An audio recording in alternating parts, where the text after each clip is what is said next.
আপনি কি জানেন মধ্যবিত্ত বা সাধারণ ঘরের ছেলেদের সবচেয়ে বড় শত্রুকে কোনো মানুষ নয়, বরং তাদের শত্রু হল কাল থেকে শুরু করব এই অজুহাতটা।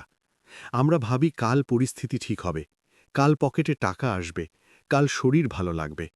কিন্তু সত্যিটা হলো সেই কাল কোনো দিন ক্যালেন্ডারে আসে না।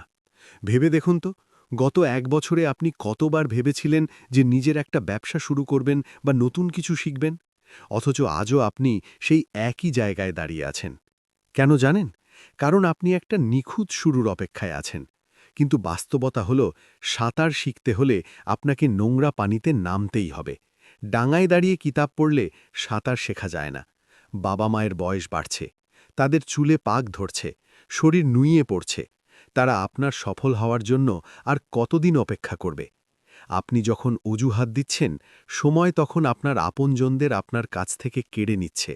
সফলতা কোনো লটারি নয় যে হুট করে একদিন চলে আসবে। সফলতা হল প্রতিদিনের ছোট ছোট ত্যাগের ফল। আজ আপনি যে আরামটা বিসর্জন দেবেন, কাল সেটাই আপনার আভিজাত্য হয়ে ফিরবে। যাদের কেউ নেই, তাদের নিজেকেই নিজের খুঁটি হতে হয়। আজ আপনার পকেটে টাকা নেই, লোকে আপনাকে চেনে না, এটা লজ্জা নয়। লজ্জা হল ৫ বছর পরও যদি আপনি একই অবস্থায় থাকেন। আজই সেই দিন। পকেটে যা আছে, মাথায় যে বুদ্ধি আছে, তা নিয়েই নেমে পড়ুন। লোকে হাসুক, আপনি আপনার কাজ করে যান। কারণ সূর্য যখন ওঠে, তখন কেউ তাকে থামিয়ে রাখতে পারে না। কি আজও কালকের জন্য অপেক্ষা করবেন, নাকি আজ থেকেই শুরু করবেন? এমন আরও ভিডিও পেতে আমাদের চ্যানেলটি সাবস্ক্রাইব করুন এবং একটি লাইক ও শেয়ার করতে ভুলবেন না।